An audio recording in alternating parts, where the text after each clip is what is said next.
He's a YouTube star and always knew he would be. Hi guys, how you doing? It's JaackMaate here. What, am I getting on here, am I? Yeah, get your head. Remember on this I was talking about dignity and shit. Gervais has walked into the room, and I'm obviously a bit starstruck, trying to keep my cool a little bit. Probably like how you are now with me, but... JJ's probably ruined them both. JJ is the soundest bloke you can hope to meet. I think I've just built a brand on being a bit of a idiot, really. Gary Henry! Great selection of tea towels. Past wanker or not?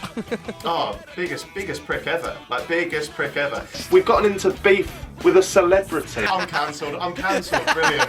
Everything I've done and I'm cancelled on the fucking sit down, brilliant.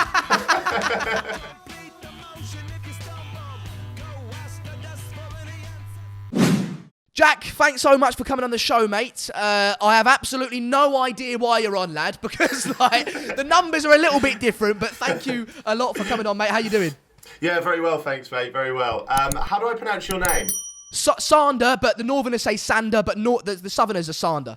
Okay, well, I say Bath, not Bath, so I'll say Sander, yeah, Sander, Perfect. yeah, brilliant. How you doing, mate? Yeah, good, mate, good. No, thanks for asking me to come on. Like, not to blow my own trumpet this early on into the show, but like, I get asked so many times, like, so many sort of requests to come on podcasts, and I made this conscious decision, like, to just do ones that are good. So when you sent me the email, I checked out the one with Mark Goldbridge. Me and Fee were sat here the other night, and yeah, we were just like, it's decent. So testament to you and what you're trying to build. And another thing, mate, is like, when I was starting podcasts, I don't want to, it sounds like I'm good at being a prick and going, I'm a big name, but like... No, you are, I'll say it for you. I've done a lot in the space. That's how I'll word it.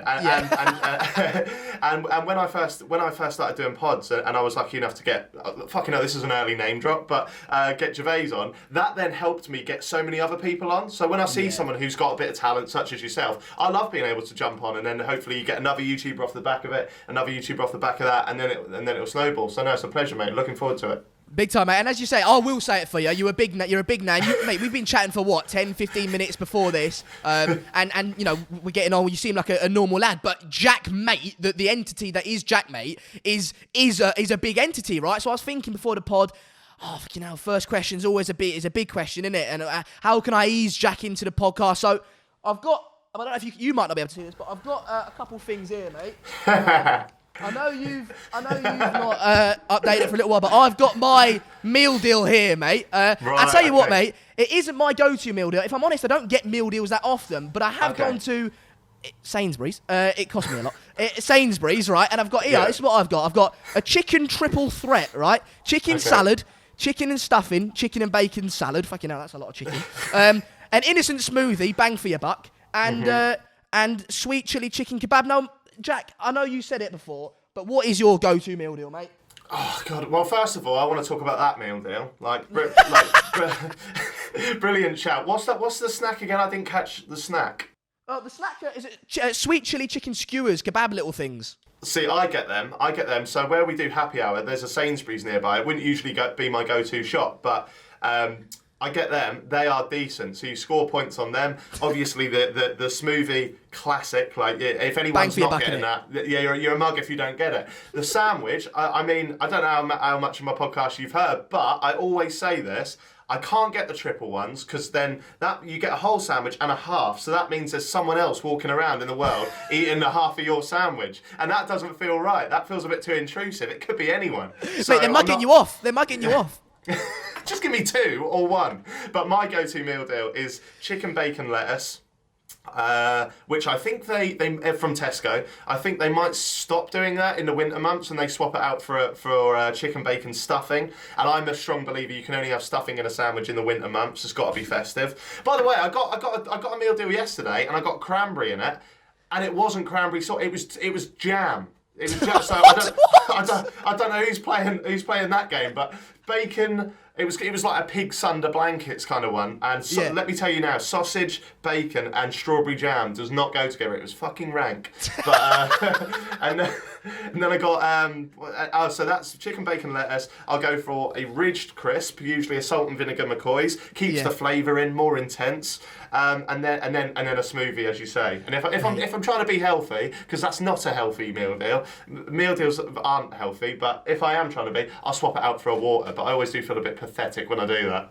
Mate, I've never. I watch HappyHour. You know, I make no sort of. I won't hide it. I watch HappyHour quite a bit. I've watched your JaackMaate channel, and I've never seen you more in your element. You're absolutely in. You sat there going, I might swap out for a walk. You're comfortable. You're comfortable. You look more comfortable talking about that than interviewing fucking Ricky Gervais. It's what I know, mate. It's what I know. Like exactly, mate. Do what you love on YouTube, innit? Do what you love. That's it, 100%, 100%. And it's such a, for me, like the reason why we always ask every single guest their go-to meal deal. I don't give a shit really, but it's like it's just a funny common ground. Everyone seems to have had a meal deal, and if they haven't, you can call them a Tory and be done with it. So it's all good. Nah, to be fair, you have interviewed quite a few big names, haven't you? You know, the likes of Liam Payne. That was the other day. Halfway through listening to that because it's quite a long episode, so forgive me, I've not finished it yet. No Liam worries. Payne, Jack Whitehall, Eddie Hearn, but there obviously is one that stands out. Your hero. You know, a hero. So many. What was Robbie Knox like when you first met him? Oh, there we go. You set it up and you pulled the rug. I love it. You know, mate, this is cheap comedy, but you love it. Yeah, Robbie Knox, absolute ledge, mate. Absolute ledge. You should get him on here if you ever want to stoop that low. I think we've stooped low already, Jack, now with you on, mate. No, to be fair, what was Ricky Gervais like when you fucking met him? Yeah, mate, it's just, like, obviously, I get asked this a fair bit, and I understand why, because he's such a huge name and so integral to kind of me learning about comedy throughout the years. I used to have every single Ricky Gervais Blu-ray, like whatever. Like I never really considered myself to be a fanboy of anyone, but him certainly. And yeah, mate, he was just the weird thing is he followed me on Twitter about 4 years before I ever spoke to him, because it was one of them ones where I was like, keep it cool, Trig. Keep it cool. Like you don't want to just jump in straight away.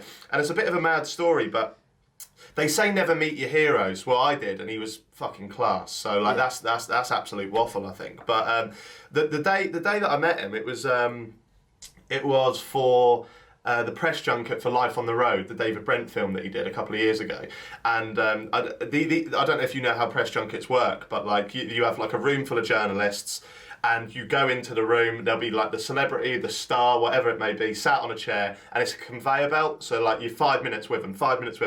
And his team, I emailed his agent or his manager or something, and they got back to me the next day. They was like, sorry, we're fully booked. We don't have time to do this. So I was gutted because I kind of felt like that was the moment. I'd kind of waited 4 years to try and jump in on something like that. So I took my chance and I just thought, right, I'm going to DM Ricky. So I DM'd him and I went, mate, look, I really wanted to do this. Unfortunately, I've been told there's not enough time. Hopefully our paths will cross in the future.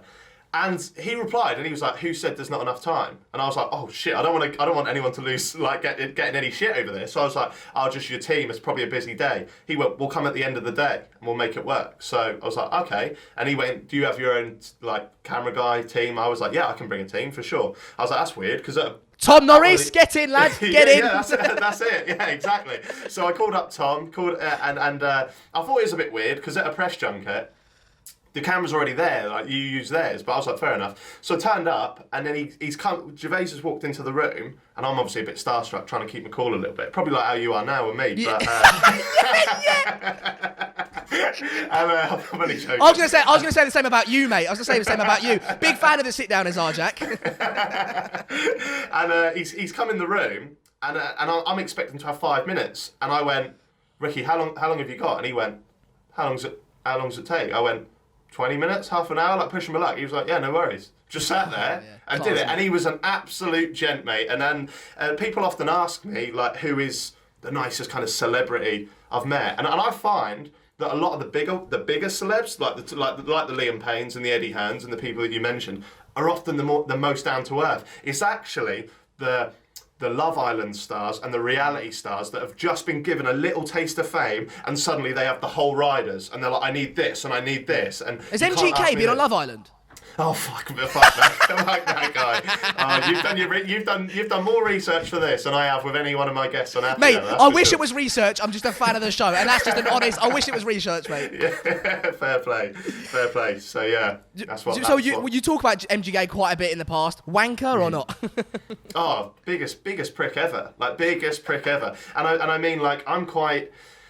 I guess in recent years I've kind of tried to tone down, like, really, like, slagging people off too much. But that guy, like, he's one of the. As you'll know, like, I've slagged off YouTubers, but just based on who they are online. Yeah. I really feel like I can continue to just slag that guy off because of how personally, like, it was the worst experience ever. Like, meeting him, like, I've never ever been mugged off to my face with somebody I'd just met. And I went up to him, do you want to know the story? Like, yeah, go on. I mean, I know the story. I probably know most of the stories that you're going to tell, but yeah, for the viewers, tell the story, yeah.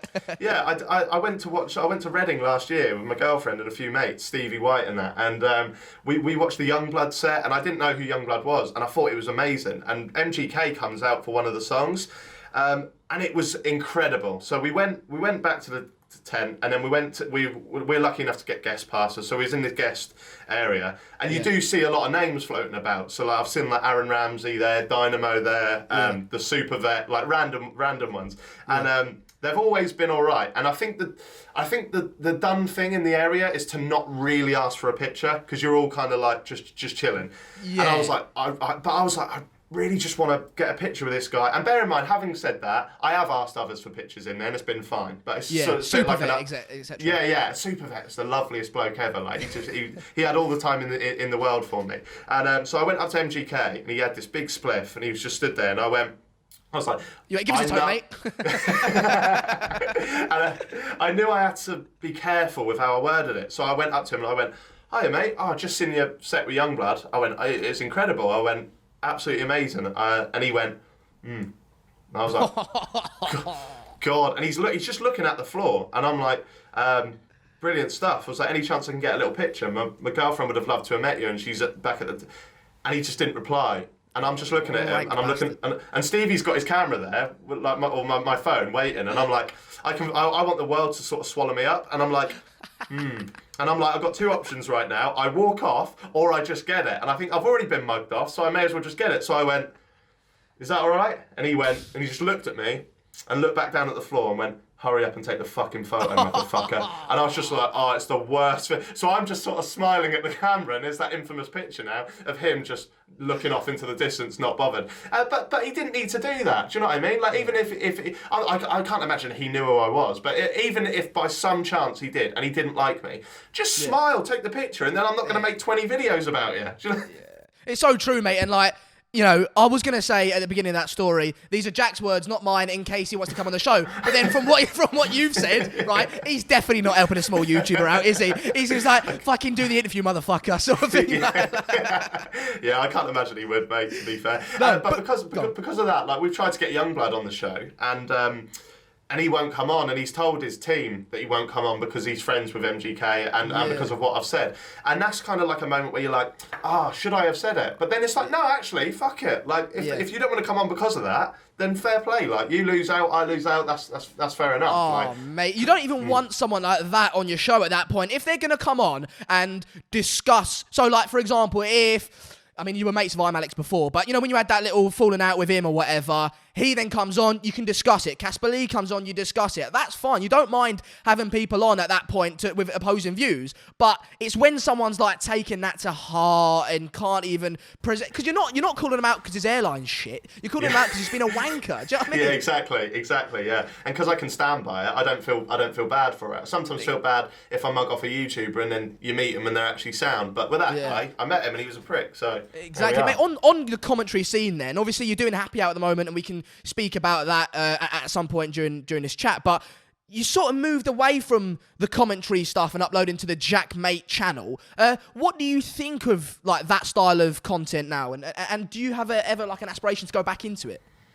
I don't think I'm ever going to move away from it. I think I'm an opinionated person, and I'm not somebody who's scared to put their opinions online. So I've told my audience recently, and it's a bit of a scary thing to tell your audience, like, "Oh, I'm not too into doing this now," because then they lose a bit of faith in you. But I'll never move away from it. If somebody, but the thing is, as I'm getting older and I'm mellowing out, I find it harder to be passionate about things that YouTubers are doing. So it's like 4 or 5 years ago, like, don't get me wrong, like the Alfie Days book, the calendar, the Ollie White t-shirts, like, was shit, and it was... What calendar?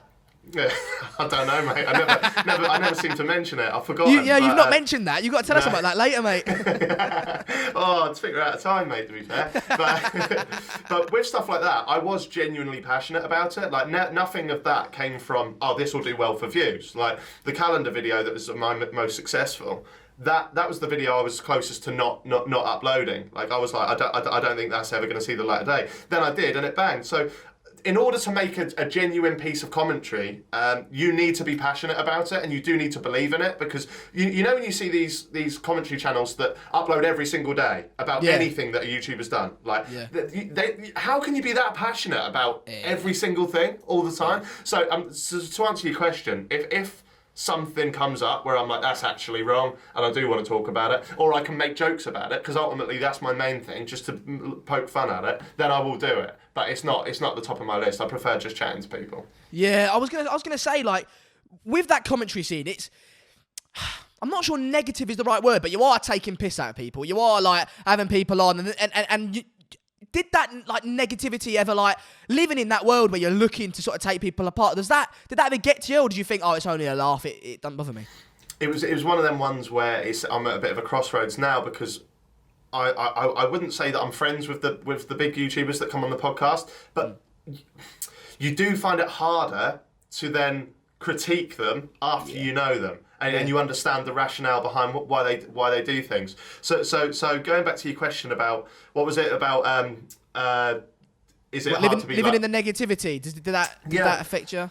Not really. Like, Casper Lee used to always try and, like, mug me off and stuff and say, like, oh, I bet you're miserable at home, like, and that's why you got... Nah, like, I'm just a piss taker. like I didn't wake up and go, oh, I've got to make another video about Ollie White. Yeah. I was like, and I'm not an angry person. I've genuinely never really been an angry person, but I've always been really good at something that my dad is, and I've never really spoke about it, but, like, my dad is, I remember growing up, and before him and my mum split up, watching TV with him, it was almost like, you know how we all, like, see ourselves as, like, on Gogglebox when we watch TV, and we, like, commentate. Like, my dad was the funniest person ever, and he would always make jokes about the people that we see on TV, and I'd find it class. And that was almost like commentary back in the day. That was like reactive, like, to that. So I think I took a lot of that, and at school I was always one to sort of, like, give little jibes and stuff. I will admit, back in the day, I didn't really know where the line was, so I probably overstepped the line a little bit. But it's really helped me develop my comedy skills, and how you build up a joke and a punchline, and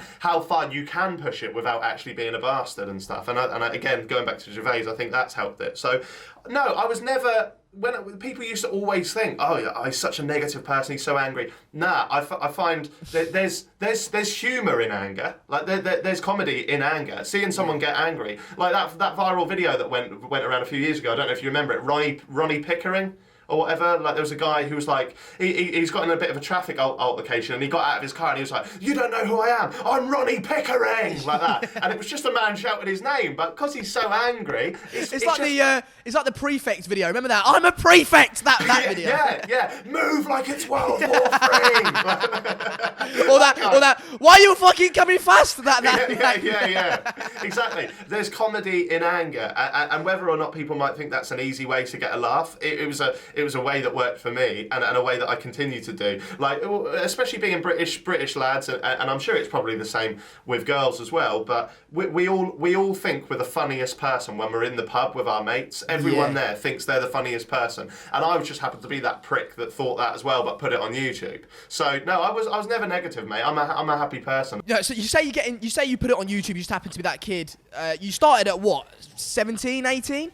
Something like that, yeah. So I started YouTube, like, not this series now, and I wasn't consistently uploading, but I started YouTube, like, when I was maybe like 15, like, just doing shitty little vlogs. And actually, it's a funny little story, mate. I did this video. It's probably a bit sketchy, to be fair, but it was like how to be a chav. It's not good, but I did that. Yeah, we've all done stupid stuff, and I've watched it back. I was pissed. Right? I was pissed up the other night with my mate, and I was like, oh, fucking watch this. Watch how stupid this will be. And mate, I was watching it, and I was like, That's so Jack, mate. Mate, I was like that, and this is before I even got you on. You'd agreed to come on. I was like, oh my god, that's so Jack, mate, because it was doing like, what's he bloody doing, and then walking off camera. Do you know what I mean? Walking off camera, and then the next cut, walking into camera, and like stuff like, mate, it was so Jack, mate. It's mad. It's actually weird how many YouTubers tell me that they took elements of that. Like it's obviously it's a lovely feeling knowing. But like we had Weller on, and he said that his Internet Melt series was somewhat inspired by me. Will and E, the first time he came on my old podcast, he said that he had elements of that. So I think like Ricky Gervais said that his humanity stand-up was. But yeah, I think I'm genuinely not trying to blow my own trumpet, but I think it because it wasn't good content, but I think the reason why it kind of maybe influenced others is because I think the only reason is because I was probably one of the first to really do it. Like I'm 27 now, and I think I must have started it when I was about 15, 16. It was 12 years ago, and the only YouTubers I watched before I started were people like, you had a guy called Charlie McDonnell who went by the name Charlie is so cool, like you had Nerimon, and these were really family friendly. Like, oh, we're gonna buy a packet of wine gums and see how many colours we get in them and that. So I was the first person to really like start ranting, because that's what I used to brand myself as, like a ranter. So I think that's why people took elements of that. In many ways, you were the first Arsenal fan TV. Yeah, exactly. I was DT. I am that prick. I'm DT of 2006. So obviously I did YouTube. I started YouTube at a similar time to you did, although, 7 years, or how old are you now, 27? Yeah. Yeah, so I'm 20, so I started it, 5 years ago. I got a lot of stick for it, mate. Ooh, did I get a lot of stick? Because this was the time where, 2015, I would have been 15, where it's like, it's sort of become a little bit mainstream. It's just like maybe a year or two after the Alfie Days lot, and at school, it was a bit like, oh, who's he trying to be, Alfie Days? Who's he trying to be, JaackMaate? Do you know what I mean? And it's a bit like, because you're not doing it as well as them, and because your numbers are 10 views, not 1,000 or 2, you know, it's a bit cringy to them. So I got a load of stick. Did you get any stick at all? Yeah, but you just hit the nail on the head there. Like, can I swear on here, by the way? Because I have been. Fucking right, you can. Yeah, fuck them, because like, people used to, and my content was cringy, right? But people used to, I mean, if you don't look back at your old content and cringe, then you haven't progressed, you haven't moved on or got any better. I always think so. It's a good thing to look back and cringe. But I used to play for a football team called Firside Athletic, and we were shit. Every team I played, back then I think I was like a right back or something. I play centre mid now, so it's completely changed. But and people at school and people at that football team used to absolutely fucking rinse me. And again, as I said, I was doing cringy content, things you can do with a banana and stuff like that. It's embarrassing, but so I used to go there and they used to quote me on it, and they used to. It wasn't like now where somebody might give me a quote in the street that they actually find funny, like beans and burgers. Like back then, it was actually like, you're a knob, like, and it was, so it was a bit different. And the thing is, my content didn't dramatically change over the course that I was at that football team. But the moment when they switched and they started actually going, oh, we don't find it cringe anymore, it's actually quite funny, was when I got featured on the YouTube homepage, was when I first did my first ever celebrity interview with Leona Lewis, as if that suddenly makes it cool. So the only reason that they changed their opinion is because they saw numbers, or they saw success. See, look at this, guys. I've got JaackMaate on. Have that. Exactly. Well, people will change their opinion from week on week. And big time, mate. Because when I started on the United Stand. So Goldbridge's his channel, the United Stand. That's how I know Goldbridge, right? And so I now present for the United Stand. And when I started that, they were on like 30,000 subscribers, and I went on, Skyped in a call-in show, and even then, mate, they were taking the piss. And then as the United Stand grew, like, people were like, oh, wait, you know Goldbridge, don't you? Oh, yeah, what's he like? I went home after, because I lived in Spain for 2 years. I went home and I was at the local club. You know when everyone in that club because it's just local to you. I was in there, and I was walking through and people were going, oh, what's Goldbridge like in real life? What's he like? And all this sort of stuff. And it's like, oh, mate, you 3 years ago was having me edge, mate. You were absolutely taking the piss out of me. Exactly. They're bastards, mate. I had this guy. He was actually a brother of one of my old pals. He messaged me, I I can't remember what it was, recently, about 6-7 months ago. And he was like, oh, mate, love the vids, love the podcast, blah, blah, blah. And I was like, there was something telling me, I was like, you used to be a prick. Well, I scrolled up on Facebook Messenger. The last message he'd sent me was 7 years ago, going, actually, I've butchered that story. What it was, he went, love the podcast, can you share my EP? So I was like, hang on, I swear he used to be. He's one of these guys that rap in the street outside the Aldi and thinks he's a rapper. so like, I scrolled up to see what his last message was, and it was 7 years before that, going, "You're a cringy cunt, mate." Like, blah blah blah. It's just like, oh mate, look how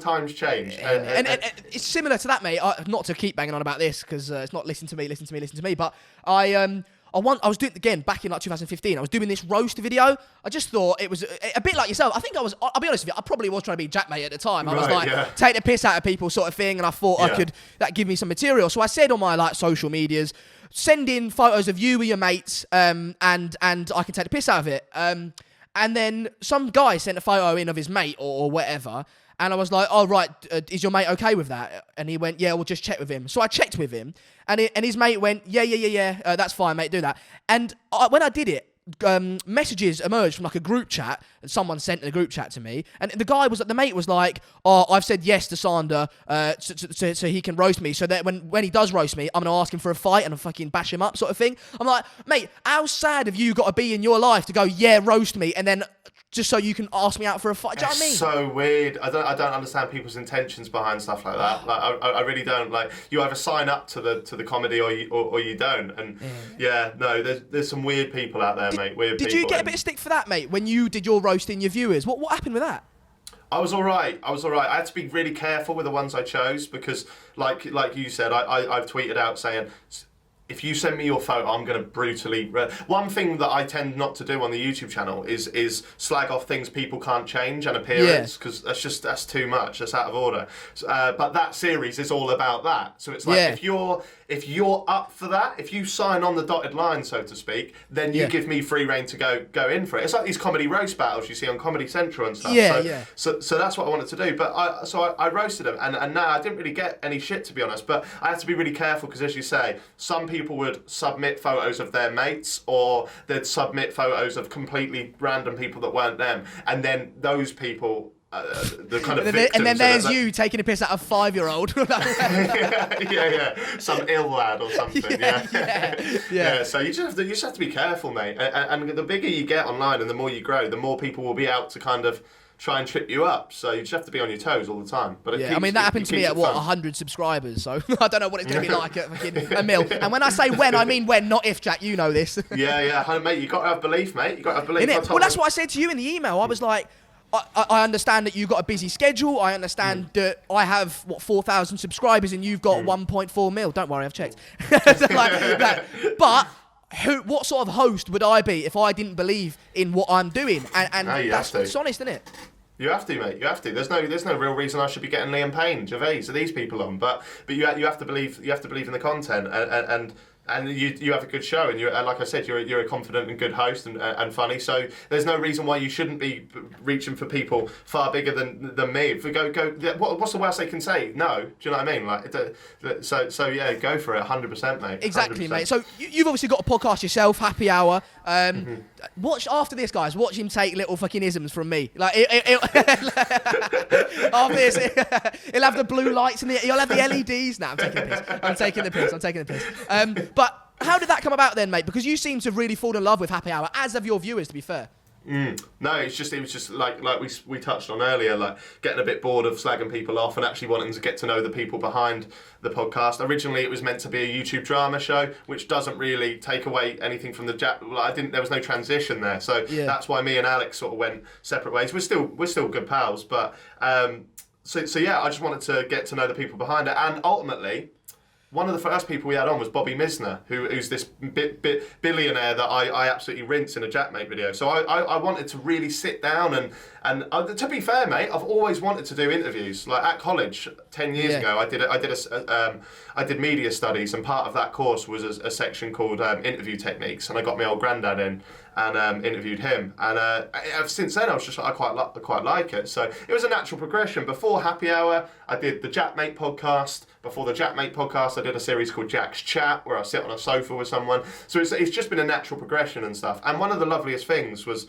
one of the loveliest comments I received recently. People don't think I read the comments. I pretty much read all of them. Yeah. But one of the loveliest comments was, I said in my video in which I announced that we're moving to Spotify exclusively, that I was like, cheers mate, thank you, appreciate that. I said how many things I've tried and failed, and this is actually one that has actually worked. But someone quite rightly pointed out, well, they're not failures, because they've helped me build my skills and hone in on to what I want to do. So I think Happy Hour has just been I don't know the word, but you know what I mean. Like, it's just been like everything combined. A mishmash of everything, yeah. Yeah, exactly. And I think I'm a better host for all those failures. As I say, I'm a better host. I'm struggling to get my words out. So there we go. Why do you think JaackMaate, Happy Hour has worked, and Jack's Chat With, and freaking what's it called, JaackMate's podcast, whatever it was? Why do you think they didn't work? Because at the end of the day, they were podcasts as well. What was it about Happy Hour that separates it from them?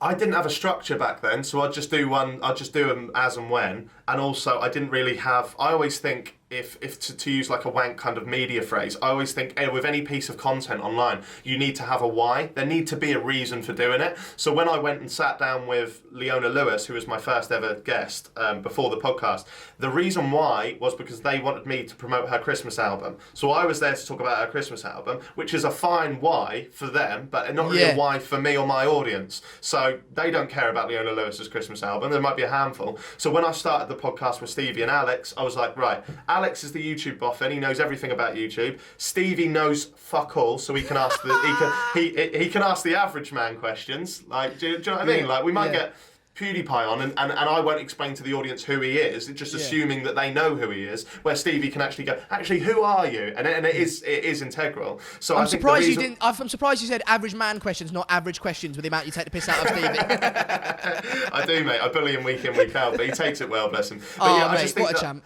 Yeah, top lad. But the main reason why Happy Hour works, I guess, is just because we had a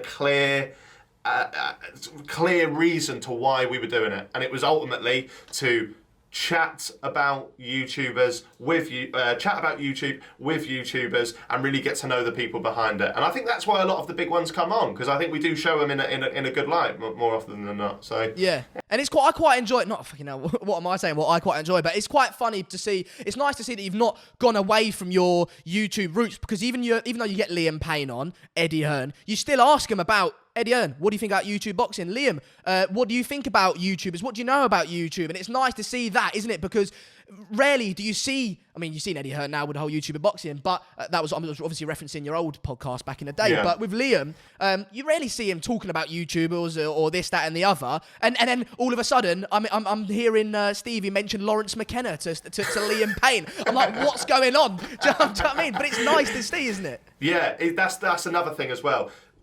There's something that I've learned, and this is one of the most important things that I've learned. You have to keep the core of your show. So you can't change to fit a guest. You have to help the guest fit the show. If they're coming on and they're coming into your space, it's a bit different when you do a press junket and you'll go into them. But when they're coming to you, they have to fit your show. So we wouldn't be Happy Hour if we didn't ask him what he thinks of Stephen Tries, or what his go-to meal deal is, or anything like that. And of course, you have to maybe tick a few boxes here and there and ask him about their new film, or ask them about whatever it is they're there to promote. Yeah. But ultimately, yeah, you have to keep the core backbone of the show and the character of the show. Otherwise, we could just be any kind of run-of-the-mill tabloid interview that anyone would do. So that's the most important thing. And once you what have you done, about 12 episodes of this? Yeah. So by the time this comes out, I would have done a couple more. But yeah, at the moment I'm on 12 episodes. Yeah. Yeah. So I think once you might already know this. As I say, I've just watched the Goldbridge one so far. But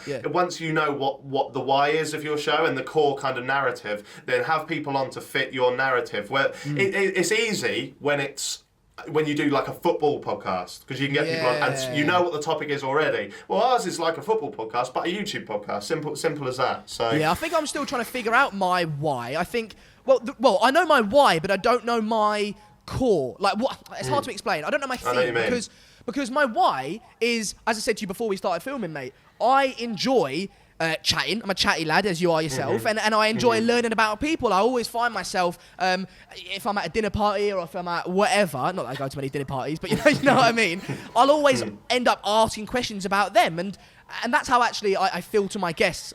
When I'm trying to look for a guest, I go, if I was at a dinner party, if I was sat down with them, having a lunch with them, would I be interested in their story? And if the answer is yes, I go, right, we'll get him on then, because that's all I want to make this, right? The show is called The Sit Down. That's what I want this to be, a chat about their story. And so that's how I feel to the guests, but I don't know quite yet so you've got YouTube, United Stand's got football, someone else has got something else. I don't know what my thing is yet, because it's so wide. I don't quite know yet. Right. Okay. Well, sometimes if it's just if you're changing the guest up so rapidly, then I don't know how integral the theme might be. You might just need people to invest in you and what you're about, and that can be enough. That can be enough.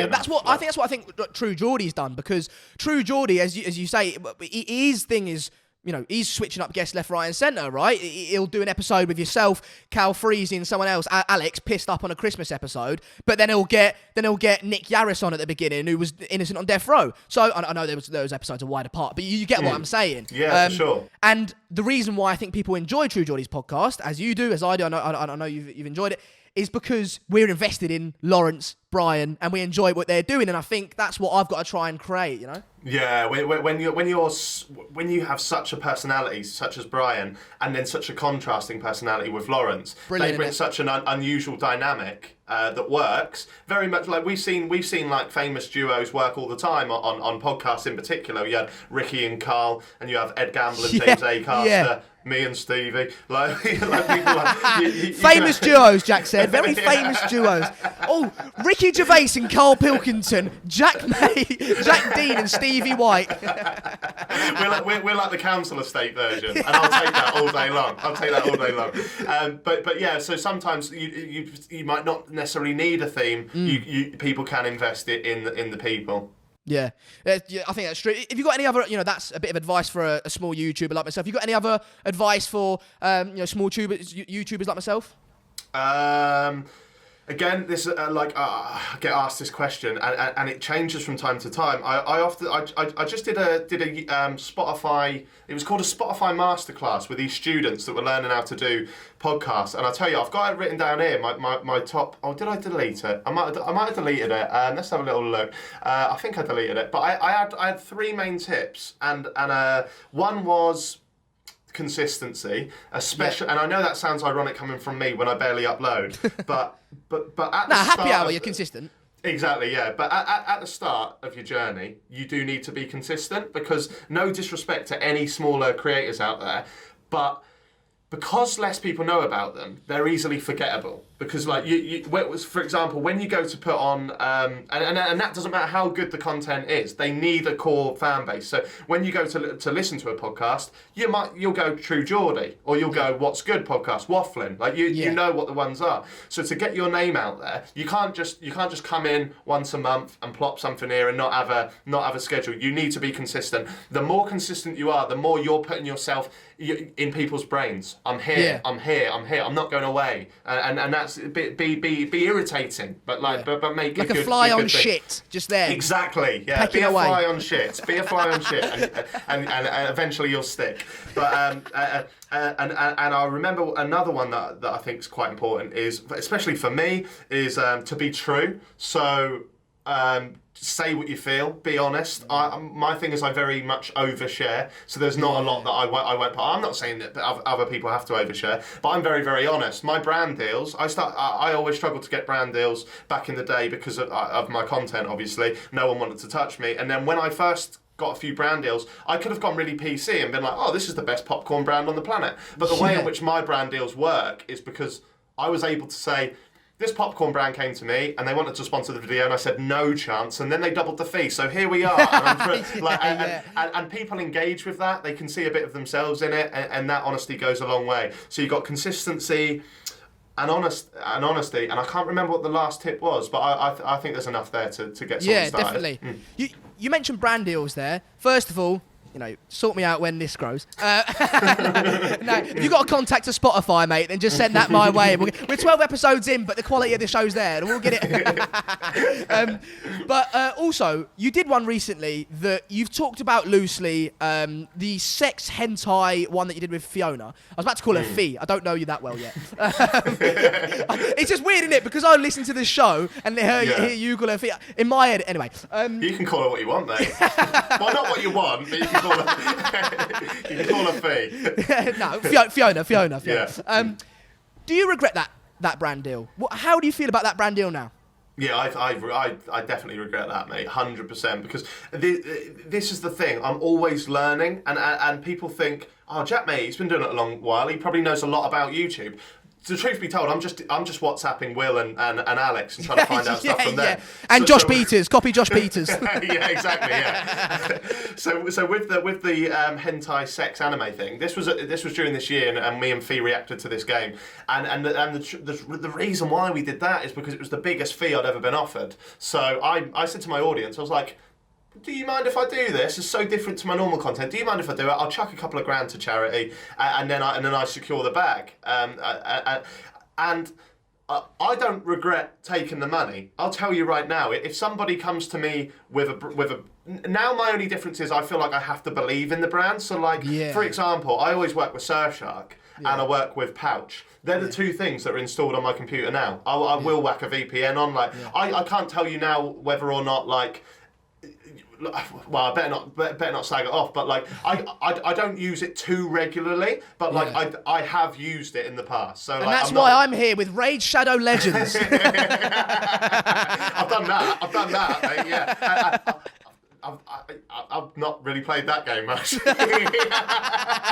Well, I have, so if they can come over this way, Jack, it's an absolutely fantastic game. You've got loads of goblets and goblins. Well, this is the thing. We live in a world now in which your audience understand that you need to make money. You do need to make money. And I think the only reason I do regret that anime one is because it just completely changed my content. With Surfshark, why they're so good for me is they give me the funds and they say, create what you want to make. And they make it possible. I just did a video where I gave Stevie and my dad the share of £5 grand. And that wouldn't have been possible without Surfshark. But going back to your question, yeah, I regret it because I didn't realise that it had such an impact on my channel because it was so X-rated.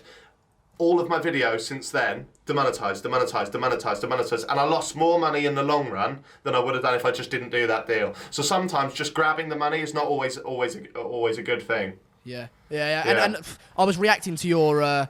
So I was sort of getting involved because of that video you did recently, that 10 grand video, mate. I love, again, who the fuck am I telling you what I love and don't like? But, no, you can, mate. Yeah, of course. As a viewer, I love that video, mate. Because that is just, because you talk about your dad a lot, and your grandparents, you talk about them. I can ask you about them in a second as well. And Stevie's clearly close to your heart as much as you do take the piss out of him. So to see you fucking chilling with them and making them as happy as they are, as they were in that video, was just class to see, mate. And it's not, that's why I love HappyHour as well, because even though you do take the piss out of Stevie, that's what mates do, and there's love within that taking the piss. If you didn't love him as much as you do, not to get all fucking funny about it, then you wouldn't take the piss out of him. Do you know what I mean? That's why you've been really nice to me. No, I'm joking. No, that's 100%. Like if we spoke about this yesterday on the pod, so it's not out yet, so you wouldn't have heard it. But we literally say the same thing. Like Stevie, obviously, is one of my best mates, and I don't think you can take the piss out of someone unless you know them well enough to know how they're going to receive that. And he came out a couple of months ago and spoke about this really traumatic thing that happened to him in his childhood, and it was something that I'd known about him for years, and I didn't know if it would ever become public knowledge. I never pushed for it, of course. He came to me randomly and went, I think I want to say it in the episode. So I was like, all right, cool. So he came out and he said it, and it was basically with a paedophile when he was younger, and you could see how much that affected him in that moment. He was teary, and I got teary. We left that studio, and I made jokes about it to his face, and I made the harshest jokes you can, and he laughed, and that's because if you can take such a tragedy and make it funny, it's already shit. We know it's shit. So why would you not laugh about it? Yeah, exactly. Why would you not try and make it better? So I'd had 3 or 4 years of of like knowing that was a part of his history and not making jokes. Soon as he speaks about it, and I'm like, oh, I can tell you've accepted that this is a thing now, and now we make, and he makes jokes about it as well, which is amazing. But having said that, this is what we said on the podcast yesterday. That's because we're best pals. If anyone else does that, then it's like that's not. You need to know where the line is. You need to know where the line is. Do you know what I mean? Like so yeah, 100%, mate. Going back to the video you mentioned about the one with my dad and Stevie. That's the reason I love doing it, mate. Like I love doing it. I will never ever forget where I come from, like at all. I always say this, but I think this is probably the most inspiring thing I have to give to people. I've done this for 12 years. The first 7 years I didn't earn a penny, so I was just doing it for the love of doing it. And now I can't hide from the fact that I have a bit of money now. We signed a Spotify deal. I can't hide from the fact, but if I can use that and actually give it to give some to other people and like making my dad proud is the best feeling in the world. I can tell you when my dad messages me and he goes, like for example, and I don't think anyone knows this, but like I'll get to it. But like I'm a West Ham fan. People know that. My dad's a big West Ham fan. My favourite player is Declan Rice, and my dad's favourite players Rice and Snodgrass. In the same week, randomly, both them players followed me on Twitter and they both DM'd me and said they love the podcast. And I screenshotted it and I sent it to my dad. I had a long chat with Rice and I sent it to my dad. And he just put back, mate, you've smashed it. And he was so proud of me. That moment, that meant more to me than signing any Spotify deal could ever do. Like the moment when he's proud. And my dad had a tough upbringing and he had a bad start to life and stuff. And he said to me before that he actually lives vicariously through me, so he constantly loves to see what I'm up to, and that's the best feeling in the world. If you can make your parents proud, then so be it. So mate, yeah, people can banter me all they want, like for earning money and doing this and taking these brand deals, but ultimately that means nothing compared to what I can give to my family and stuff. You say there as well that you'll never forget where you come from. I presume, but I want to ask you the question: is that because you're old man? How much he grounds you? Yeah, 100%, mate. 100%. Like, this is the thing. I always praise my dad for working hard and working a factory job and getting up. When I used to live with him when I was obviously a kid, I used to see him get up at 5 in the morning, and I've always been a lazy shit, so I wouldn't get up until 10, 11, whatever. And then he gets home late at night, and he used to be a demolition bloke for years. So he'd come home all muddy and all covered in like dust, brick dust and stuff. And I understand that that's most people's life. That's most people's parents. I'm not saying that my dad is necessarily any different to anyone else's dad out there, but I can only speak from my first-hand experience. And seeing him work so hard, my granddad as well. He's 76 and he still does demolition now. So every single day he's out in the rain and that, and he's working for money far less than what I get for doing this. And then I've learned over time to not beat myself up about the difference. Did it affect as long you? as I could. Yeah. Oh, mate. Like, I tell you, like the maddest thing and the most humbling moment is. And this is a story that's out there, so I apologise if you heard it before, but I lost my granddad a couple of years ago, just before Christmas. And although I can't claim to have been as close to him as I am with my alive granddad, he's still my granddad, and he was my dad's dad. So I knew how much he meant to my dad. And my dad, a bit of backstory, my dad never had a mum, so he was his everything, pretty much. And then, so he passed away. And I knew at the funeral, seeing my dad cry, how much it meant to my dad. So, but because of that, it affected me more than other members of my family would probably realise. And then I went to his wake, had a few beers, went back to Norwich, and I went to a club that I always go to. I was smashed, so I was like, I need to get out. And you know when you drown your sorrows and that. Yeah. And so I went. So I went to this club that I always go to called the Waterfront. And mate, not in an arrogant way. Everyone in there, they've seen me in there before. They know me. They all chat to me. I always go to the same place because I don't have any anxiety when I go there. You know, I'd go if I go somewhere new and someone recognised me. I think they might be going, look at that prick over there. They're going to come and hit me or whatever. In this place, everyone kind of knows who I am. If they don't like me, they've seen me before anyway, so they're not going to say anything, and usually everyone's lovely. So anyway, this person come up to me And I'm in this suit and it's all fucking mangled and sweaty, and they come up to me and a lot of people ask this, a very rude question, but they go, "Oh, how much do you earn?" And I was like, that's weird because you wouldn't ask anyone else that, and I tend to always skirt around it because I don't owe them anything. But because of this particular night and having just lost my granddad and me being smashed, I was like, oh, fine. And I just told them. And I said, and because I was a bit bitey, I was like, what do you earn? And they told me what they earn, and it was considerably less. And I went, and what do you do? And by the way, I lost my granddad to cancer, and they went, oh, I work on the cancer ward at the hospital. And I was just like, because I wasn't being arrogant about my money. They asked me the question. And you were honest, yeah, you were honest, yeah.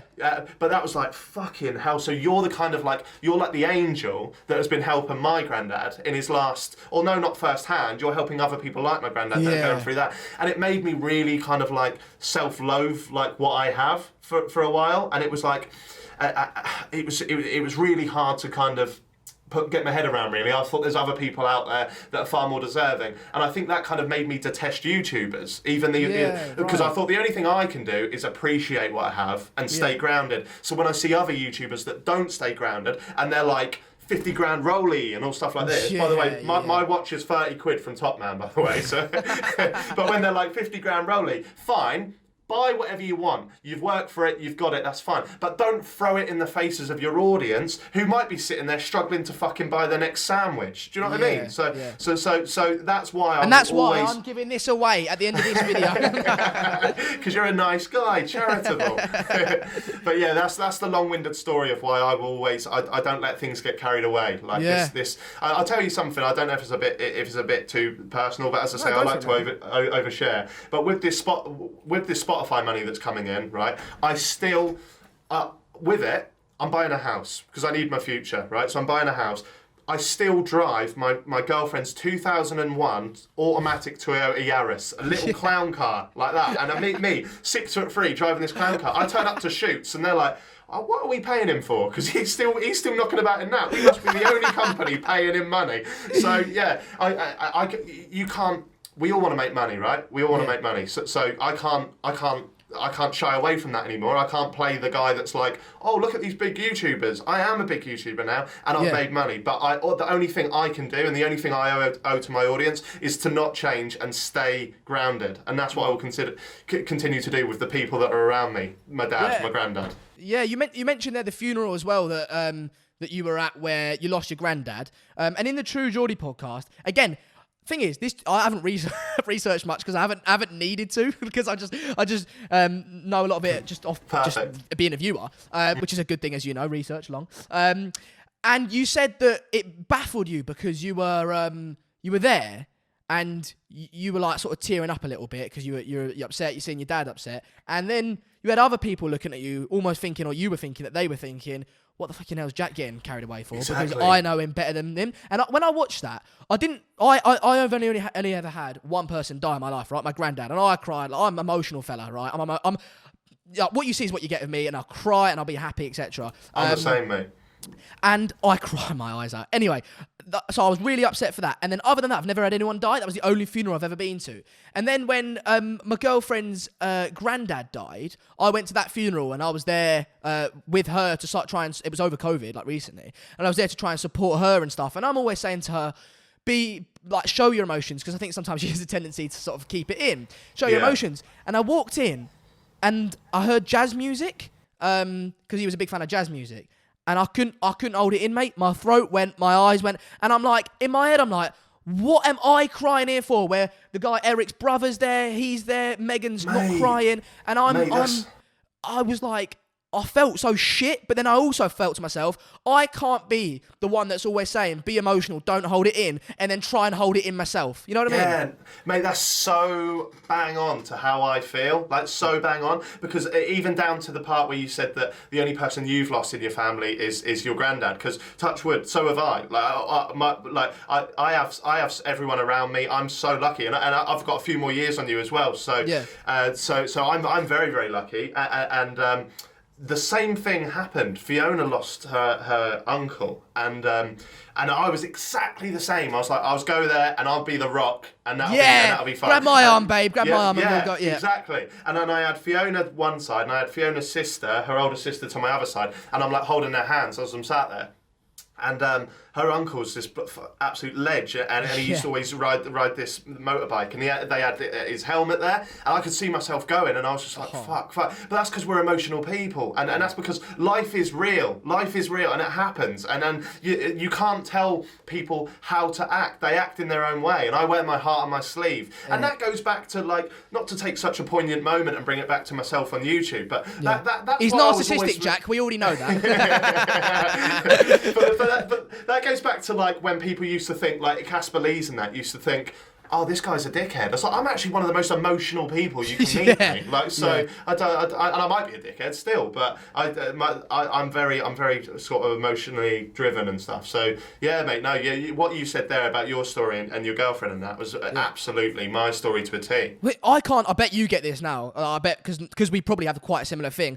You know when you get that little lump in your throat and that I struggle to hold that in. Like I struggle to swallow that down. I get like when I feel that coming along. I get carried away, mate, and I can't. It's gone at that point for me, and I've always had that since I'm a kid, and so. But I don't think that's a bad thing because I think that's what people like buy into, isn't it? That's why people like you, Jack, and that's why. I mean, I don't know. I can't really say that about myself, but do you know what I mean? That's why you get on with people because we do wear our hearts on our sleeves, and I wouldn't change that for the world. I think people that wear their hearts on their sleeves that they do better in sort of like situations with people because you have a lot of empathy for people. You can understand it, and that's ultimately why I'm a better podcast host than I was commentator, I believe, because I can relate to people. So yeah, mate, it's a weird time, but I don't think there's anything wrong with wearing your heart on your sleeve.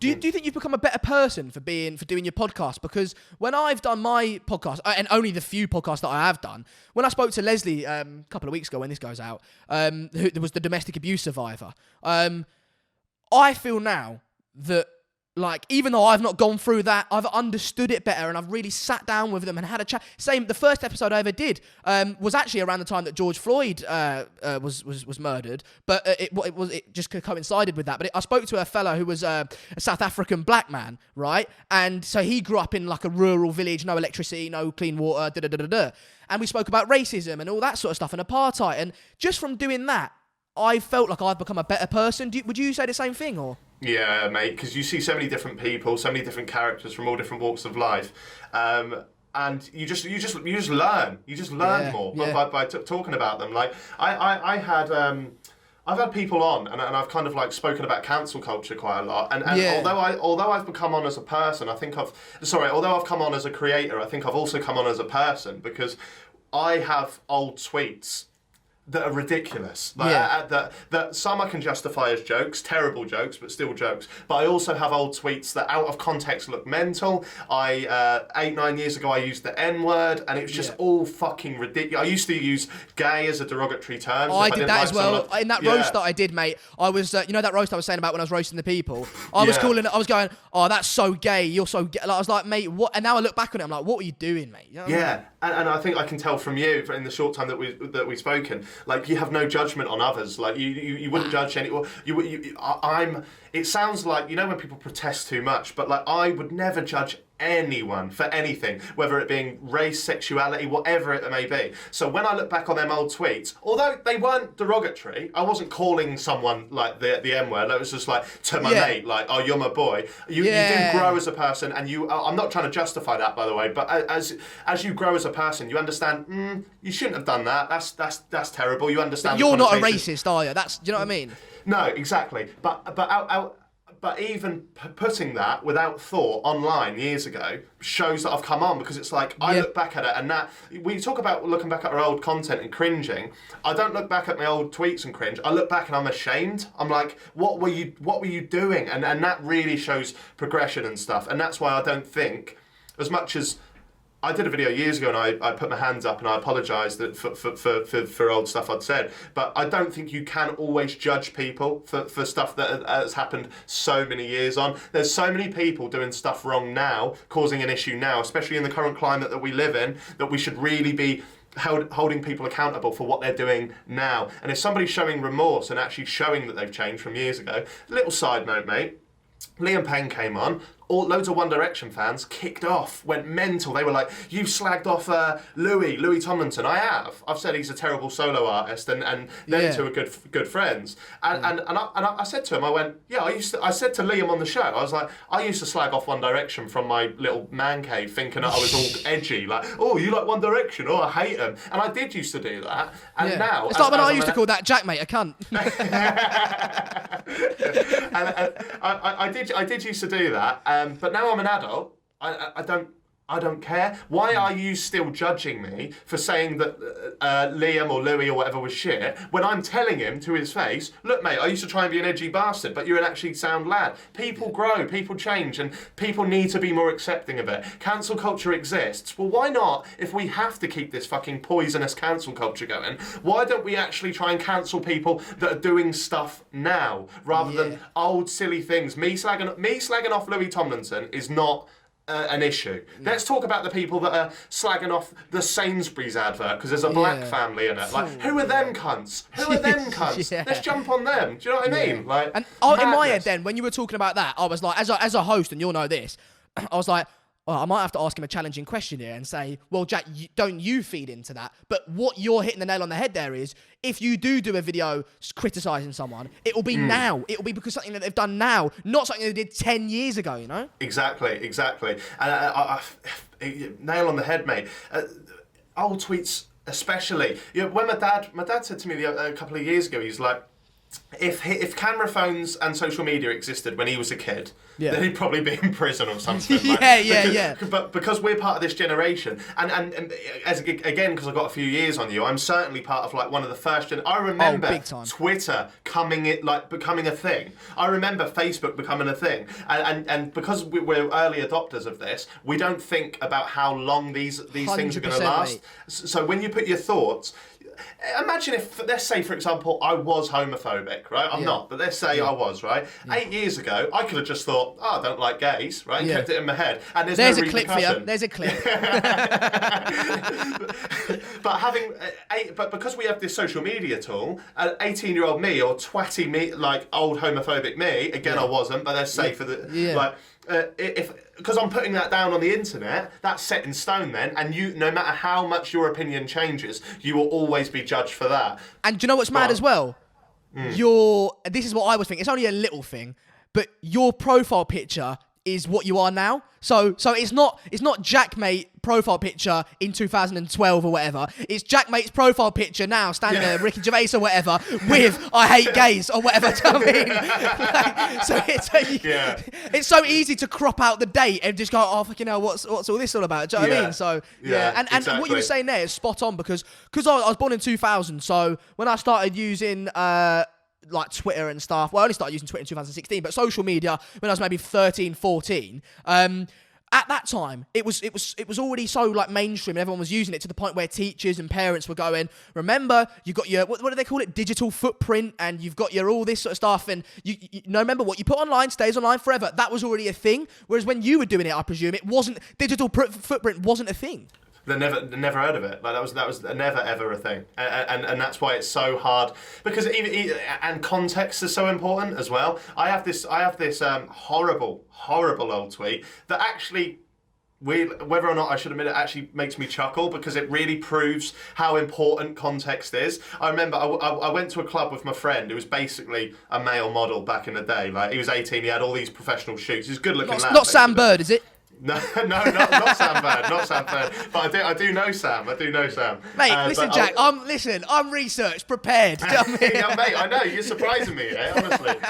Not that I didn't believe in you or your show, but you really have stepped it up. So I went to this nightclub, and I'd just recently had Twitter. I had no followers. I wasn't JaackMaate. I barely had a YouTube channel, and this old woman tried to chat my mate up, and he was like, "No, like you're like 40, I'm like 18, it's weird." Yeah. He's walked off and she shouted across the bar, she went, "Hey baby, don't make me rape you." And I was like, what? And I was like, imagine if that was the other way round. So out of context, I just tweeted it. I just tweeted baby, that line. Don't make me rape you.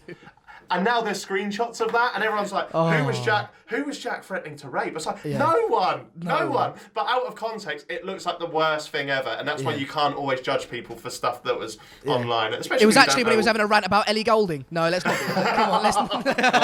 I'm cancelled. Brilliant. Everything I've done, and I'm cancelled on the fucking sit down. Brilliant. Oh, mate. What's your opinion? Have you ever come into contact with her recently?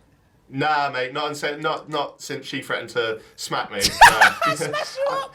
Yeah, she literally said, and she called me a basic bitch. So I put one of my best tweets ever back. She was like, "Jack, you're a basic bitch." Yeah. And then I was like, coming from the woman whose lyrics are, "I wanna let it burn, burn, burn, burn." That's the most obvious shit ever. Weird story, right? Do you remember a year ago? There was that video, and it went a bit viral on Twitter, of that car that had been hit by the Royal Mail van and was just going down the motorway, like sideways with the guy. Right, I can imagine it. I can't quite remember it, but I can imagine it, yeah. It was just this bloke, yeah, and the reason why I think it was so funny, and there's a reason I'll tell you this story, I'll get to it, but because he's like sat in his car, this lorry's pushing him along, the van doesn't know the car's there, somehow, and it's just driving, and this guy's just like looking out the window. I remember watching that video, and it gets to the end, and I'm like, then someone goes in the car and films him to see if he's all right, because that's what you do. You put a camera in someone's face. But I looked and I was like, this is my mate. This is my fucking mate. And that's one of my mates called Jack, who used to be Tom Norris's best friend and camera guy. He filmed the Ricky Gervais thing. I'm pretty sure. He did. He filmed the Ricky Gervais thing. So I was like, oh, this is him. And then it was like the weirdest. It was like a Black Mirror episode. The person that's filming him, they turn the camera around and Ellie Goulding's at the scene, and she gets out of this taxi and she goes, "Are you okay? Are you okay?" And I'm like, "What?" And she goes, and then she goes, "Is it gonna let it burn, burn, burn?" I'm not gonna let it burn, burn, burn. Don't worry. Yeah, she realised that it was actually JaackMaate's friend, and she went, "Right, go on, bring another lorry." Mate, yeah. So you've had your run-ins, haven't you? But thing is, you're building bridges now, aren't you? You're building bridges, and it's good to see that, because I think that's what I've learned that from. And I know you're a bit of a fan. Is it you? No, it's yes, it is you. Yes, it is you. But Weller likes him as well. Mike Malak, when you went out there and met him, and he was like one of the soundest fellas. I'm obviously a big fan of Logan's podcast and Mike's the Night Shift and certain aspects of that show as well. And he said. What did he say? I forgot what I was going to say now. I fucking can't. Do you ever have that? Yeah. Yeah, 100%. I fucking can't even remember what we're talking. Oh yeah, no, he said the way to be successful is like build bridges, because then you'll have connections, you'll have networks. So when he did his first Twitch stream the other day, and he had like FaZe Bank and all these other, I don't really watch gaming content, but he had all these other gamers on there. And I was like, if he slagged everyone off, or I mean, I know you're doing it well now, but if he burnt bridges with everyone, he wouldn't be able to have that, right? So the fact that you're trying to build those bridges and speak to people is only going to be to your success, right? Well, that's the thing. Like, I kind of burnt the bridge and then had to try and piece it together. But the thing is, I'm not trying to build them. Like, if someone comes on, if we have Mini Minter on or someone, and he likes me, then it's up to him if he wants to do something with me again in the future. But you are bang on. That's just the kind of person I am. I can't really you're not going sorry, please forgive me. Let's be friends. Yeah. No. Ironically, I did actually apologise to Will in the podcast yesterday, because I think so. Like, there's a difference between when I have been a prick to someone and when I've just done a commentary video. Yeah. So I won't really apologise for the commentary videos, but there's people like, for example, to give you a few names off the top of my head, Calyx and Bazinga, I was just a twat too on Twitter, just back in the day, just like trying to be a fucking lad, like beefing it up. So people like that, they're bridges that I try and rebuild. But people like Morgs, for example, like I wasn't bothered if he liked me or not, but it was good that he came on and stuff. So, but you are right. And another thing as well is this is a cliche. This has been said by everyone at some point, I'm sure. But when you're on your way up, no matter how high up on that ladder you get, you shouldn't disrespect anyone really, because you meet them again on the way back down. So when your career's like coming down, you might need them for something. See, this is why Jack's on the sit down. Yeah, he's on his way down. That's it, 100%. But yeah, so you mentioned the Sidemen there, and I'm conscious that an hour near enough as we've gone through. But that's all right, mate. That's all right. What were the Sidemen like? You mentioned Bazinga and Calyx. I know he's not Calyx, not part of the Sidemen. But what were that group like? You did the roast of them and stuff like. You should have put that in the background. The JJ image. I think I got that somewhere. What were they like? Sound, mate. They're absolutely sound. Like, some I like more than others. But there's not one I dislike, basically. But JJ is the soundest bloke you can hope to meet. Like, absolutely. It's weird, because he's KSI, everyone licks his arse, really. Yeah. Like, everyone thinks you need to keep KSI on side, otherwise you won't grow. Well, I've called KSI out in the past for loads of things, and he knows that, and he's watched the videos, and I think he's probably found them quite funny. But when I met him, when he came on the podcast, I was genuinely shocked at how humble he is, and you can tell a lot by someone about how not everyone's got all the time in the world, but like after the podcast, he sits there, chats, asks questions about you. It's not all about him. And this is another little thing. And it's going to seem, I don't care if it does seem like I'm licking his ass, because I think people that know me will know that I wouldn't just do that. And for example, I call him, I take the piss out of his music all the time, because I'm not a fan of it. So I don't need to justify myself. But we went to the Jake Paul. Me and Alfie went to the Jake Paul Anderson Gibb fight in Miami in January, and we're up on this little platform, wanky as you like, where all the YouTubers are, and we're all there, and we're walking around with martinis. Fucking hell, there's Jack snogging Greg Paul. What's going on? yeah. That was exactly that moment, and so we sit, everyone, you can see, and it's quite cringe, but you can see YouTubers clocking KSI and like almost kind of like waiting for their time to talk to him, as if he's like the Messiah or something. And it's like, so it's like, I like him, I like JJ as a person, absolutely sound lad. I'd love to go and say, hello mate, how you doing? I'm not going to bother, he's got enough going on his plate. So me and Alfie, we go and sit down on this little sofa, and JJ just comes over, and he just sits down, and we just have a half an hour chat about boxing and that. And it's just like, you're the most humble bloke, but you probably have so many people in your life that are so far up your arse that he probably just likes the chat and to come and sit there and know that people are going to banter him and stuff like that. So obviously he's got all his Sidemen boys who are just his mates anyway, but I'm talking about like outsiders who probably want to up their profile and stuff like that. Oh, it's cringing. It's almost like they're a bit Brenty, like looking at the camera, like here he comes. Like that, hello, like that. Do you know what I mean? It's just cringy, isn't it? But it is the YouTube. It is in the YouTube scene. Is it a bit cringy, or because what I wanted to say is, mate, you and I saw Ed. I don't know his surname, but Game Face he used to be called. Yeah. You did an interview with him as well, and I was watching that, and he said that, and it's true. You've stayed with your own mates, sort of at home, and you haven't moved to London. You're staying in Norwich and that sort of stuff. Are a lot of the YouTubers, is that because a lot of the YouTubers themselves, like, they're nice guys to have on the podcast, but you wouldn't go for a pint with them as you would Alfie or Stevie? It's weird. I probably would. I reckon there's a lot that I would. Like Weller, I saw more of myself in Weller than I've seen in anyone. Like, and the stuff he told me off camera, I'm like, you're me. Like, I could go for a pint with him all day long. So there are quite a few, but the reason why I keep my friends as my friends is I've seen firsthand. I'm Alex. Like, I don't need to sugarcoat it. He'll tell you as well. He's changed a lot recently. Fair play to the lad. But back in the day, because he lived and breathed YouTube, it completely consumed him. And because YouTube can be a little bit fake at times, because you're all kind of trying to use each other for your own platforms and stuff like that. Imagine having a group of friends that were constantly judged and constantly perceived based on their online profile. I don't like it. Yeah, awful. Whereas I can tell you, like, Alfie, with the exception of Alfie and Stevie, because they're part of my content, I've got mates off camera that people don't know about. I've got my mates Sonny and Joel and people like this who won't watch my content. They don't care. They're not asked, and that keeps me grounded as well. Because I can go to them and go, I had Eddie Hearn on Monday or whatever, and they'll go, I'm not asked, mate. Do you know what I mean? And sometimes when life kind of gets on top of me, and I do, there might be little glimmers of me losing my way or losing who I am, and they will be the first ones to fucking tell me, like, what are you, like, I remember once I said something disgusting in the pub, and they went, what are you doing? And that really knocked me back, and I had to go home and go, I can't believe I come out of that. And what I'm saying is, I don't think YouTube mates would have thought like that. They would have thought like, hey, they'd have been like, yo, well, we're YouTubers. I didn't mean it to sound bad, but I said, someone was talking about the iPad Pro or something like that, and I went, I fucking hate iPads. I went, they're naff. And then I went, I've got one, I use it as a fucking coaster for my coffee.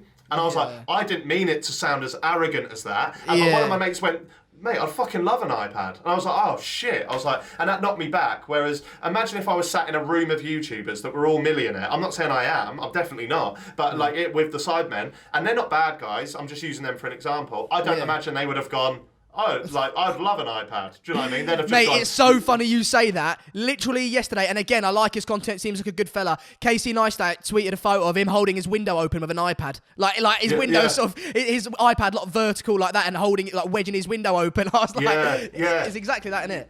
You can lose your way, and I love to have my real normal friends to keep me grounded, and ultimately I just get on with them better. I can go to the pub and we don't mention YouTube once. We talk about the football, we talk about stuff that's real. So mate, that's why. I was just gonna say, I've got a couple of last little random questions that I might ask you, just so that the viewers can get to. Well, they already fucking know you as well.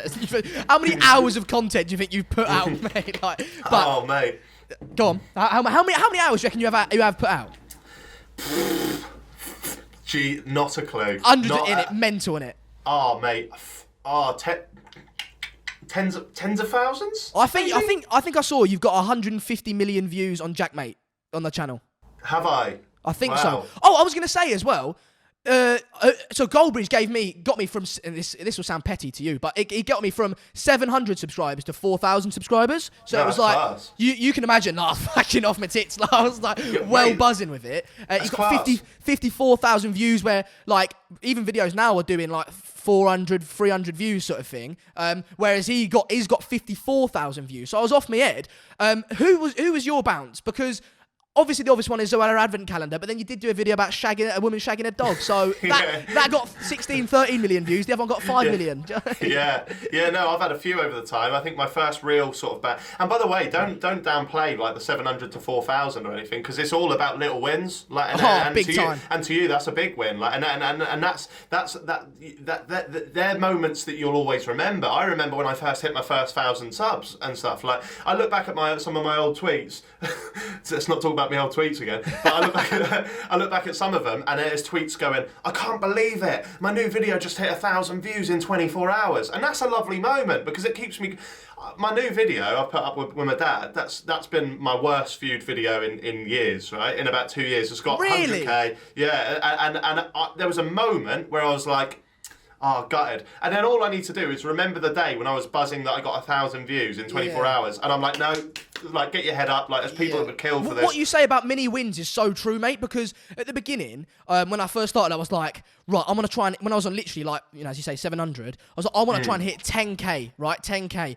But when I was doing the videos, the growth was so small that 10k almost like it gets you downhearted, because you're like, I'm never going to reach 10k. So what I started doing, I started saying, right, let's try and hit 1k. When I hit 1k, right, now on to 2, now on to 3. And I've got a little folder in my phone of 1,000, like a screenshot of the Social Blade thing, 1,000, 2,000. And like, it gives me, like, I look back and I'm like, oh, so now I'm working towards 5, mate. Not even 5 at the moment, 4,100. I want to get there, and then we'll take it from there. Do you know what I mean? And that's, I think, for other YouTubers that are sort of my similar size, I'd recommend that as well. Give yourself realistic targets to hit, and then that'll give you motivation when you do hit them, you know? For sure, no, that's a perfect way to be. I remember my mate Jordan, who's Doody Rhino, used to be on my podcast. This used to be his old room, actually. He used to live with me, and he used to have a whiteboard at the back of the room, and it used to have every day he'd hit a new sub goal and what date it was. And I was like, that's the perfect way to have these little goals. And I understand that by saying what I'm about to say, it seems a bit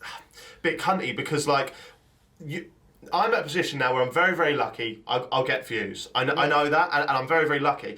But if I can give a bit of advice to someone, is really, as long as you're making a good bit of content, don't worry about the views. Like when like I said to you at the start of the show, when you emailed me and I checked out first of all, it was the thumbnails that grabbed me, and then it was the guest, and then I clicked on it. I said to Fiona, I went, look at how good this guy is, and she was like, oh, he is good. And I don't care how many views you get. Like it will come in time, and I guess that's like somebody with money telling a homeless person to not worry about money. Like, I'm not. I know that's a horrible comparison, but like you're starting. You're now starting. But with Happy Hour, we upload clips every single day, pretty much, and I can tell you, it's the first time in my YouTube career I don't care about the views, and it's such a refreshing way to do it, and that's why you can focus on the content. And if you keep doing what you're doing and just being yourself, I'm sure you'll succeed. And numbers mean less. Subscriber counts mean less today than they've ever meant because people click you see all YouTubers all the time say 63% of you aren't subscribed, 70% of you aren't subscribed. Well, they probably are, but not physically. Because you watch them all the time. For all you know, you love True Geordie. You might not have even remembered to click subscribe, but when you go on your YouTube homepage, you'll see them all pop up because that's what the algorithm will feed you now. So you might have more subscribers than have actually subscribed because they've already buyed into your content. Does that make sense? Yeah, 100%. And for me, mate, without sounding too cliche, it really is about making something that I'm proud of, because at times I thought, right, I could do, what can I do to get views? You know, you have those ideas sometimes. You know, what can I do to get views? Oh, I'm gonna do a shitty fucking I don't know, whatever, some shit video. But then I'm like, I can't go, Dad, look, this is what I've made. This is what I made, and even be proud of it. But I can get Leslie Morgan-Steiner on, the Survivor, the domestic abuse survivor on, and be so proud. Regardless, I'm more proud of the Leslie Morgan-Steiner video than I am of the Mark Goldbridge video. Mark Goldbridge video got 54,000 views, and Thingy got 400 views. That's not saying that Mark Goldbridge's video was shit, because I need my job. But no, but it was a good video, you know, and people enjoyed it. But Leslie's video discussed such an important topic about domestic abuse and how we can prevent and stuff like that. I was so proud of it. And so it is about making something that you're proud of. But at times, as we discussed, you can just drop it. It's so easy to drop into that, oh shit, it's not. Of course, yeah. Do you know what I mean? So it's just about finding a balance, really, isn't it? That's exactly it, mate. Exactly it. That's why I'm not fussed that the video with my dad that I did the other day is not doing very well. Like YouTube commented on it, and it hit the trending tab, and that's enough for me. Who gives a fuck how many randomers I get click on it? So right, sorted. A couple of random questions before we wrap up. What food have you never eaten but would really like to try? The first thing that I was going to say lobster, but I hate seafood, so that would be the worst, wouldn't it? Never eaten, but would like to try.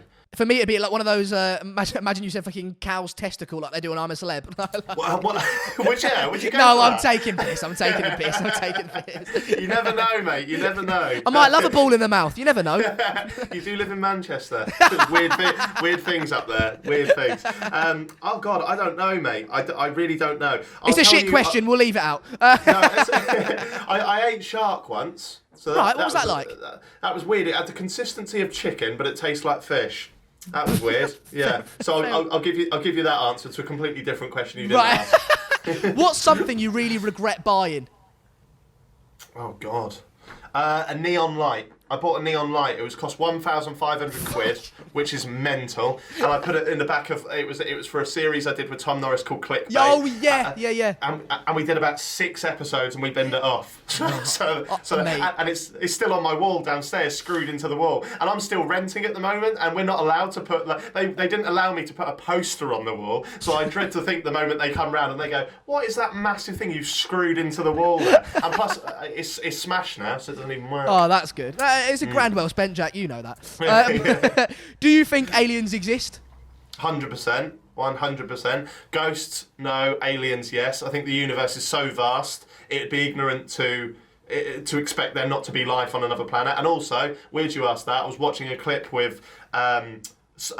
what's his name? Fucking Brian Cox on Joe Rogan's podcast the other day. Joe Rogan asked him that, and he goes, "Yeah, I think so." And I turned the video off because I thought, well, if Brian Cox thinks so, then there you go. It's basically as good as confirmed, isn't it? Imagine you going, he's a bullshitter.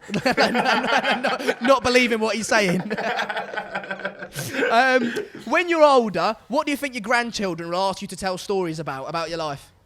Probably why I've got a crystal meth drug dealer tattooed on my leg, because I was a big fan of Breaking Bad, so I've got a white tattooed on my leg with loads of blue crystals around it, and they're going to go, because I've got a lovely portrait of my actual granddad there. Yeah. I imagine my grandkids will go, "Granddad, who's that on your leg?" "Oh, he sold crystal meth. Don't worry about it, kids." Oh mate, you've got quite a few tattoos. I heard you say on True Geordie that you went in there. What was it? Someone you love a bargain, so you got a Pokeball. What was it? I Mario wanted mushroom. I wanted a pokeball, yeah, and then the guy went, well, what about a Mario mushroom? That'd look better. And I was like, I've never played Mario. He was like, that'd look better. I went, well, I'm a beta male, and I'm not going to disagree. So just scar me for life then with what you want. Mental. Yeah.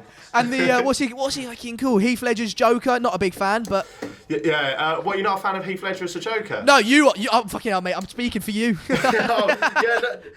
The thing is, I love Heath Ledger as the Joker. Oh, right, So okay. I got that, but I'm not a big fan of Batman and Right. stuff. So the thing is, I just love that movie. So when people come up to me, like in America, they're very confident people. So and because it's hot, you wear shorts. They see the tattoo more. They'll come up to me and they'll go, "Hey, dude, I love your tattoo, man. What do you think of the movie? Blah blah blah." And I'll go, Yeah. I The first don't know." last Dark Knight, boy. Yeah. What do you think of Jack Nicholson as the original Joker? I'm like, was it Jack Nicholson? Was it? Fair enough. Well, I don't know, mate. So To be fair, you say that, mate, but you couldn't stop wanking over Joker the movie for about 3 months, could you? I know. And now, I don't know whether I should get Joaquin Phoenix now because I think, well, I know, I'm trying to play it down, but I know I prefer that movie now. Yeah. So it's like, I can't cover this one up because it's fucking massive, but I might be able to get Joaquin on the other calf. But then I really will look like a Batman. No, and that would be weird. Christian Bale just on the chest there. Cover your what's the chest tattoo? What does that say? Oh, don't worry about that, mate. Don't worry about that. It's like I always say it basically, like, you know, when you write on a notepad and you run out of room towards the end. Somebody's done that, but on my fucking skin, and they tried to fit it all in there. Basically, I was a big fan of Ben Howard when I was younger, and we all make mistakes.